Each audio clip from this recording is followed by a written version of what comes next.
I'd like to call this special committee of the whole meeting for our financial planning on Tuesday, February 23rd.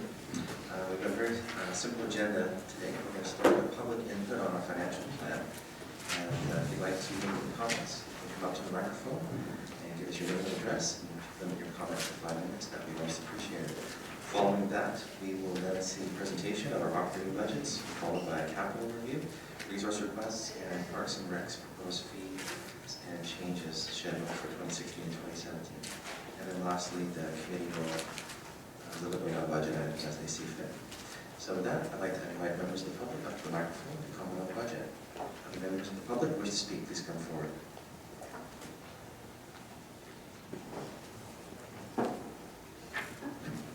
Good evening, Mayor and Councillors.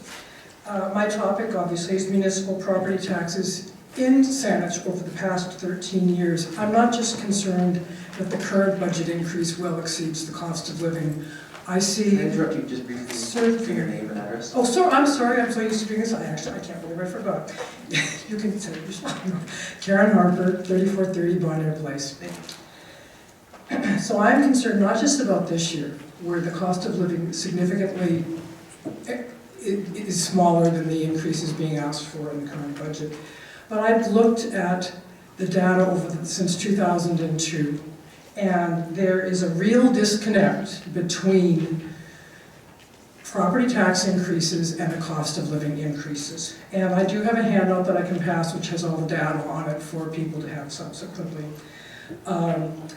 But for example, in that time frame between 2003 and 2015, the cost of living increased by 18.6%. The cost of property taxes to an average house in Saanich increased 74.06%. And that is a disconnect that is totally unacceptable.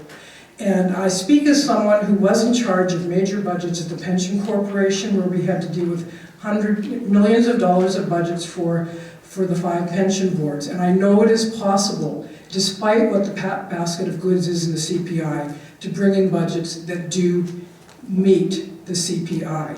And I would suggest to the council and the mayor that you are our fiduciaries in this matter.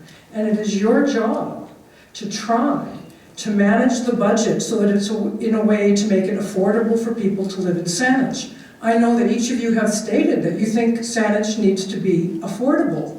Well, I would suggest to you that the cost of living that we have seen in the property tax increases over the last number of years is making Saanich less and less affordable, and if this trend is not reversed, it will make Saanich unaffordable.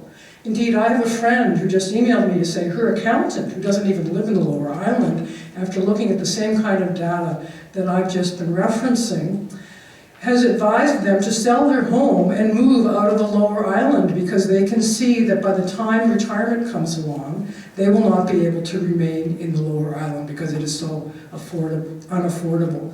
And I guess I would say to you as a taxpayer, we have to learn to live within the budgets that we have. And I consider myself lucky because I'm on the public sector pension plan. And so I do get the cost of living each year, and some of you will be getting those same kinds of arrangements. But that's still not the amount that staff are asking for budgets. So what I'm asking council, my ask to council as a taxpayer is you need to start through your CAO pushing back on budget and instructing staff.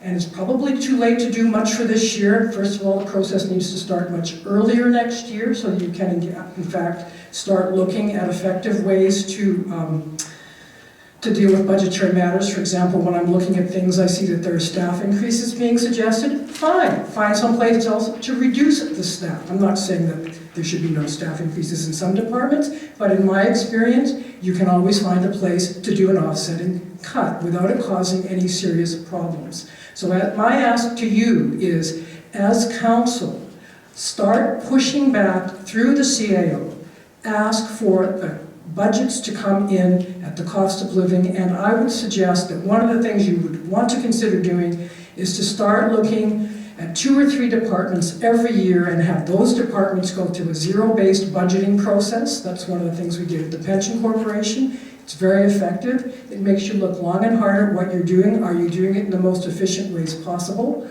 I shouldn't have to suggest the ways that you can find savings, although I have lots of ideas if I were asked.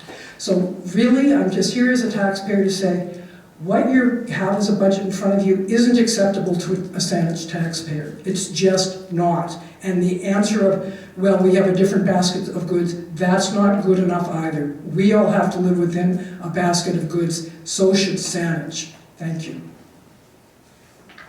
Thank you.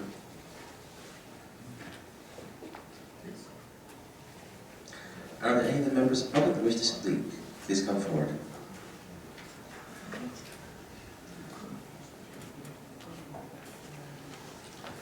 My name is Darrell Wick. I'm president of the Friends of Mount Douglas Park Society. Welcome back. Thank you. I'm here speaking on two things. First, I want to speak in support of the parks budget. And I can say that our society has a long and excellent working relationship with parks. We've worked with management, and we've worked helped in the field and streams with all the parks crews. And I can say that every employee that we work with has been dedicated, hardworking, and an excellent representative of Saanich. But in the last few years, we noticed that the effects of the straw that broke the camel's back syndrome is taking effect. Just last week, you gave 3 more straws. You gave a new natural park, you gave 2 new report projects. And in Mount Douglas Park, we have a couple more straws that we want to add to their load. In the last few years, there's been a huge increase in the number of visitors to the park and trail users, which are creating trail issues that if they aren't fixed very quickly, they probably won't be able to be fixed. And in this winter, there's been 3 unusual heavy rain events. Maybe I shouldn't say unusual, I think that's going to be the norm, that have caused very significant and probably permanent erosion damage like we've never seen or experienced before. So we need staff out there to do remedial maintenance. We don't want to compete with other parks to get the much needed work done, but we want a solution for all. However, parks, we feel as a staff issue, they simply don't have enough and they're spread too thin, so I think this needs to be resolved. Next, I'd like to speak about engineering. First, I'd like to congratulate our director and the department on his staff on the excellent Shelburne Virtual Tour option 2 that's on the web. If you haven't seen it, it's great. However, our society is extremely disappointed in the focus and narrowness of one small line in the engineering budget request, that is to develop a strategic plan to protect or relocate Cordova Bay Road within Mount Douglas Park. Some quick history. While Mount Douglas Park was a Victoria Park, the present roads were through the park were simply paved parkland. They weren't surveyed or anything like that. As part of the transfer of the park to Saanich, the then municipal engineer proposed relocating Cordova Bay Road, and that proposal was squashed. Instead, as part of the province issuing the park in trust to Saanich, the then provincial attorney general subdivided the road out of the park with a specific intention of defining the road's current location so it could not be relocated. Over the last 20 years, Saanich has spent tens of thousands of dollars on excellent comprehensive engineering studies relating to stabilizing the cliff and protecting the road, and specifically the Sandoval report, and there's a series of them, included excellent prescriptions. We object to the current Saanich approach of ignoring agreed with strategic plans, doing nothing, and then exclaiming, "Surprise, the sky is falling, the cliffs are failing, we need to move the road." We ask that the previous excellent work be read carefully and the strategic plan followed and get on with it. Thank you very much. Thank you. Are there any other members of the public that wish to speak? Please come forward. Good evening, ladies and gentlemen. My name is Graham Shorthill. I live at 4623 Cordova Bay Road, and I'm speaking on behalf of the Friends of Mount Douglas Park Society as well. I'm just following up on my colleague, and my subject is the proposed strategic plan for Cordova Bay Road through the park, including the relocation of the park. And the concern is, why do we need another strategic plan when an existing one, a very good one already exists? The majority of council were not members when this issue came to council in 2004. And let's discuss that. What follows now is an overview of what went into the Sandwell plan. It was done by Samuel Engineering in Vancouver, and the lead engineer was John Reedshaw, an internationally renowned expert in this field. The consultation process that was set up before the plan was drawn up was brought together by Hugh Mackay, who was Director of Engineering for Saanich at the time, and he collected together the Friends of Mount Douglas Park, the Gordon Head Community Association, Cordova Bay Association, Community Association, the federal government, the Department of Fisheries and Oceans, and the provincial government, the Ministry of Environment. That group worked solidly for about 18 months on this project, and the work that came out of it was the plan that my colleague showed you a moment ago. It had the unanimous support of all those groups. There was no dissent at all from the operation. And the feature that really pleased us was there was a comprehensive one. For the first time, this issue had been discussed in a comprehensive manner. The beach, the toe of the cliff, the water in the cliff, the road, and the access to it. In addition to that, after the report was created, it came to council, and council accepted it. But furthermore, council funded the first trials. The Sandwell proposing that a series of scale models were built, and they should be tested to see whether the silt control method they were proposing for Cordova Bay would actually work, and what was the best configuration. That was done, the testing was done in the States, and Saanich footed the bill. And now Saanich and Sandwell have the results. The major features were that the beach would be expanded. Unlike the park relocation, which would destroy parkland, here was an opportunity to gain parkland. If you read the report, you see that the central feature is the idea of its headland control, where arms of rock and sand go out into the water, and this water is kept away from the toe of the cliff. The net result for that would be a gain of beach for the general public. The other features were the dewatering of the cliff. The major instability along here is water in the cliff, and it always occurs when we've had heavy rainfall, as we just have. That weakens the soil, the cliffs start to collapse. The report has proposals to take water out of the cliff and discharge it into the sea, and then to replant the face to rise together more firmly. And most importantly of all, to keep the road in its present location. This report has been lying dormant now for about 10 years, and we don't, now that the alarm bells are ringing that the cliffs are falling, we do not want to rush to judgment. The Sandwell report is a good place to start for those who are unfamiliar with this topic. We urge you to read it and to come to grips with the problem for the first time. And once again, we reiterate that on behalf of Friends of Mount Douglas Park, we're more than happy to help in any consultation process that produces a good result that balances the park's needs versus the travelling public. Thank you. Thank you. Any other members of the public wish to speak, please come forward. Calling for a second time. Any other members of the public wish to speak? Calling for a third time. All right, thank you to our members of the public. We're going to close the public input period. We're going to move on to the second item on our agenda, the presentation of operating budgets. We'll start with Parks and Recreation. I'll invite the Director of Parks and Rec up to the microphone. Thank you, Mr. Mayor. Good evening, Council. Following basically the same format as last year, I'll walk through just some general highlights with regards to the budget, proposed budget for 2016, as well as a bit of a recap in terms of what took place in 2015.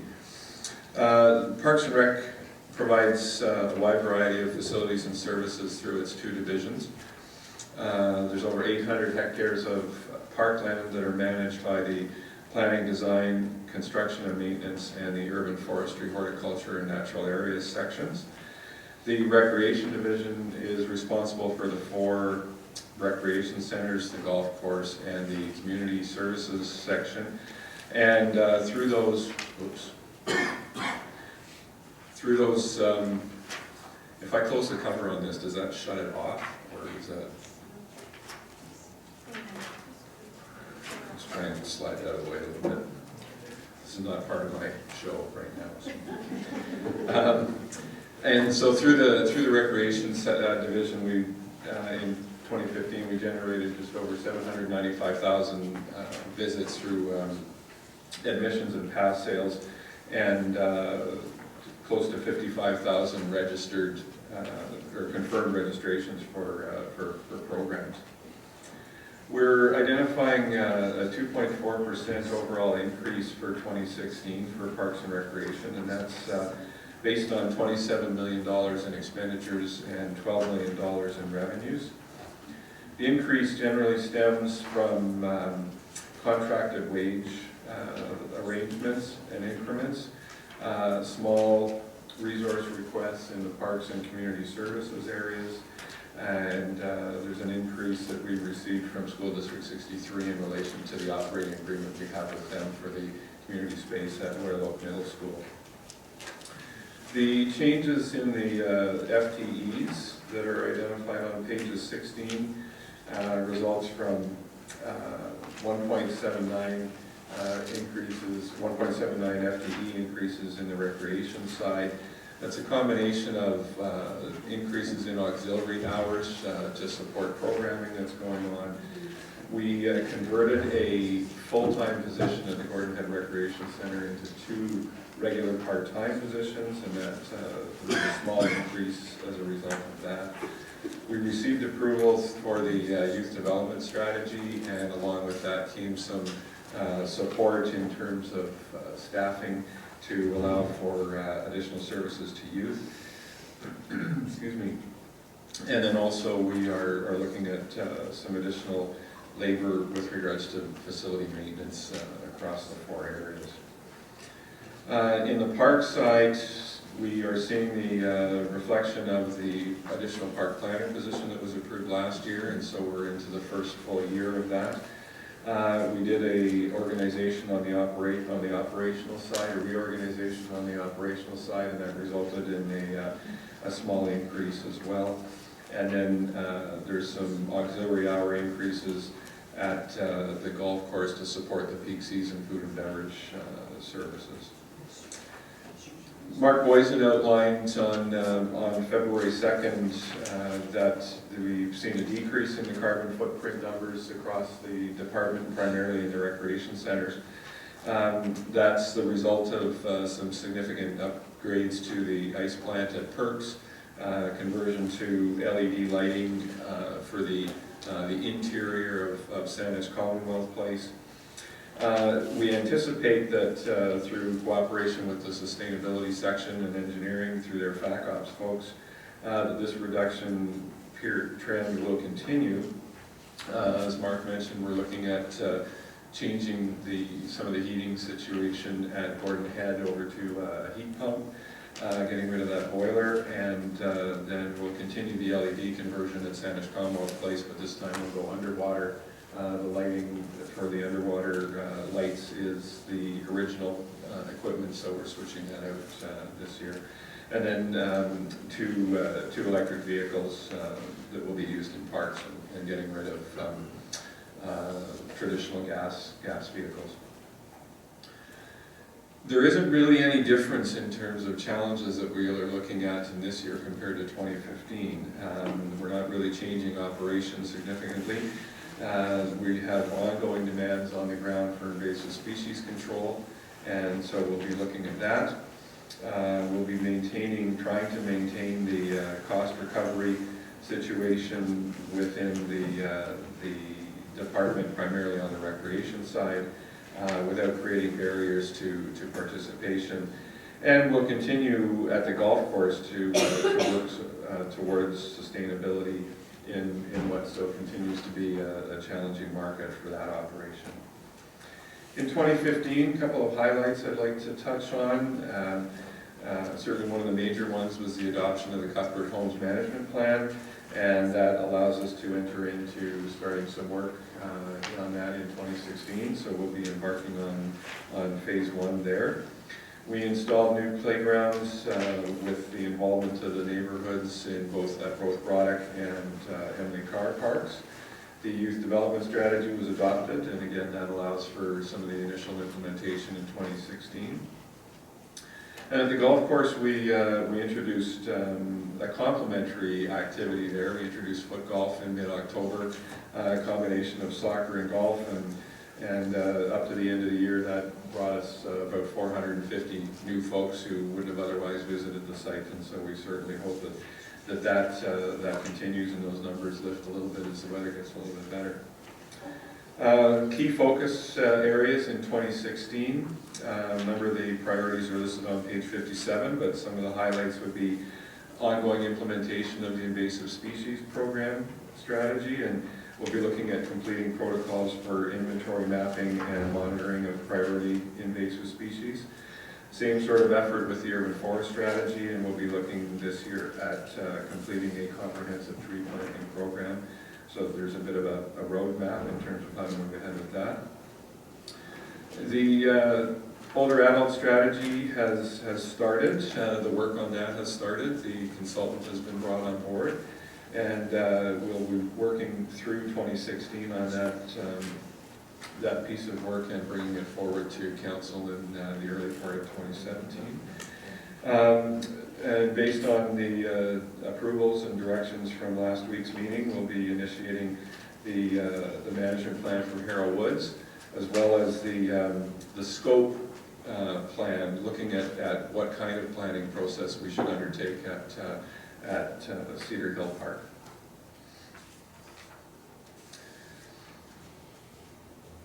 In terms of cost recovery across the recreation centers, that's basically holding steady, just around 60%.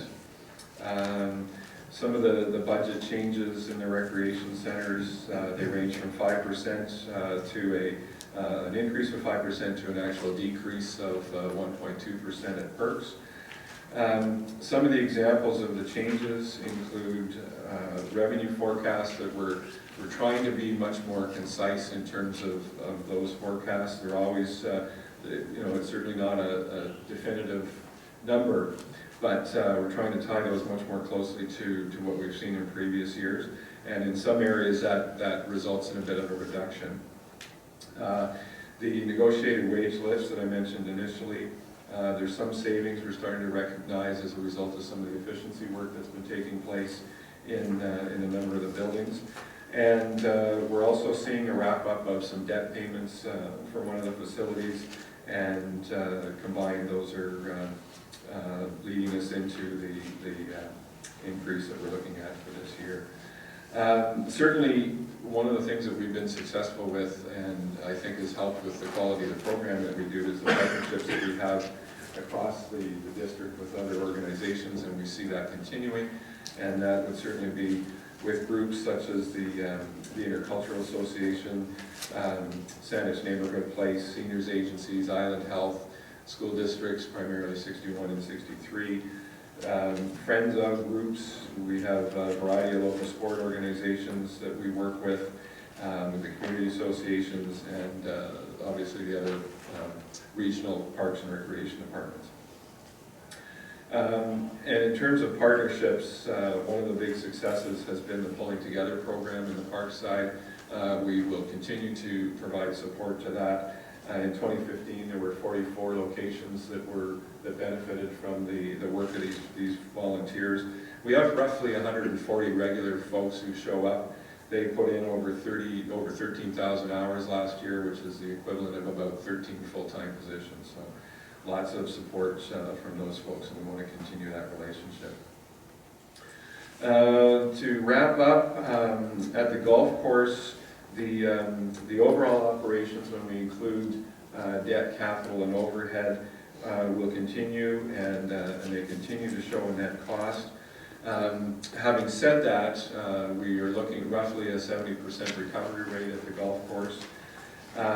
With the capital debt and overhead removed, the combined food and beverage and golf operations run basically at break even. For the last couple of years, we have seen increases in the number of rounds at the facility.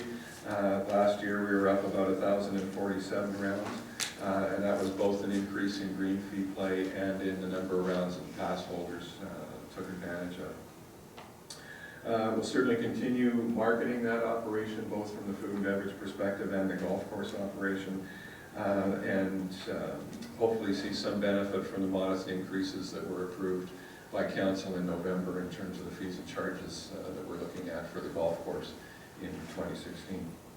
So I'm happy to field any questions.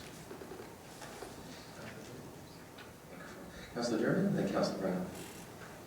Thank you, Mr. Mayor, through you. You mentioned acquisition of a couple of electric vehicles coming year. Just wondering if you're kind of tracking the changes that are taking place. This year there are supposed to be a number of vehicles, at least one, the Chevrolet Bolt, that has a range of something around 320 kilometers per charge. And there's always a certain range and anxiety with electric vehicles. This is thought to be a kind of game changer in that respect, and that for most urban applications it would be very difficult to run through that in one day. So I'm just wondering if you're looking at that kind of vehicle. Through you, Mr. Mayor, to Councillor Dermott, I think through Mark, the sustainability coordinator, I think he's probably looking at all that. I won't speak for him specifically, but he can probably answer specific questions on that. But I think as those become more reliable, longer range, as you say, and in a park setting, if we can start to get to vehicles that will carry a bit of a load, that's where we're probably going to see some benefit as well. Sure. Another question, if I could, Mr. Mayor. You mentioned cost recovery on the golf course was in the range of 70%. How does that compare with the rec centers? Rec centers are roughly 60. Okay. So the golf course in that respect is doing fairly well. Thank you. Councillor Brown, and then Gordon. Thank you, Mr. Mayor. So Doug, I have a few questions. First of all, one of the speakers talked about workload and through the park planning and stuff. Can you tell me, are there projects that we actually send your way and then because of the workload that's already on the books get deferred? Through you, Mr. Mayor, I don't have anything specific that comes to mind at this point. It certainly ends up being a juggling act, and whether it's a concept that comes through council or something emergent that comes up through the community, something breaks or whatever the case may be, it's then a matter of balancing off what we've identified in our work plans with what these new items are. And so yes, certainly some items do get deferred, and I think that's identified as you look at the capital works, where there's always 2015 or previous year carryover when we look at the beginning of each year. So, you know, we've got about $1.7 million in carryover, I think, from 2015 that we're looking at in addition to the dollars that are identified for 2016. Okay.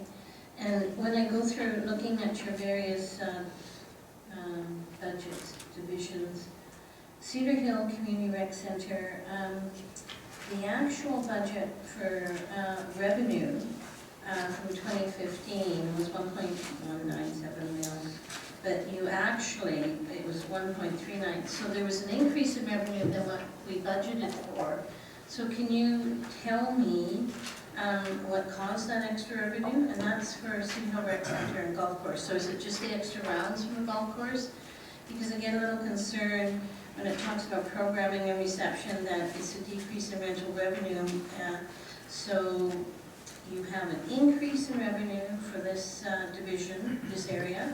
Is that caused by the golf course increase? So through you, Mr. Mayor, I think if you're referring to the numbers on page 61, Councilor Brown? Yes, I am. So those relate specifically to the recreation center. Oh, okay, so the title says on golf course. So. Yes, in bold, yeah, and then there's And a then you scroll subsection. down, okay. Yeah, subsection. So can you tell So me, certainly the revenue that was budgeted for 2015 was 1.19, and what we brought in was 1.39, almost 1.4.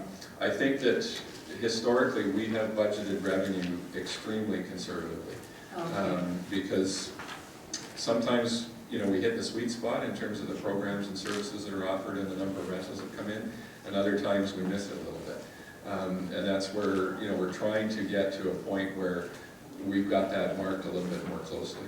okay. So that's where Because some there of the were a fluctuation. couple of others, right, like I was looking at, Gordon Head was up for revenue. Mhm. Certainly last year, I guess one of Perks the was down. I guess one of the benefits last year was the labor dispute with the teachers.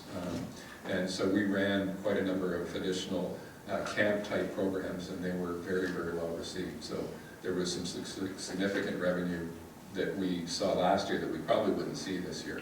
Okay. And Perks was down, and I'm curious, is Perks still a place for people to come to us for shows, trade shows? Oh, yes, yep, So yep. what percentage would be trade shows out of that facility, revenue-wise? I'm sorry, it would be a wild guess right now for me Okay. to answer. I can certainly get that back, but And Commonwealth was up as well. So can you tell me why Commonwealth revenues were up? well, Commonwealth would have been a recipient of some of the additional camps as well. And we would certainly see, I think last year was a stronger year in terms of some of the high performance meets. So while we lose a bit of the activity from the community, we certainly see a significant bump in revenue when those high performance groups come in.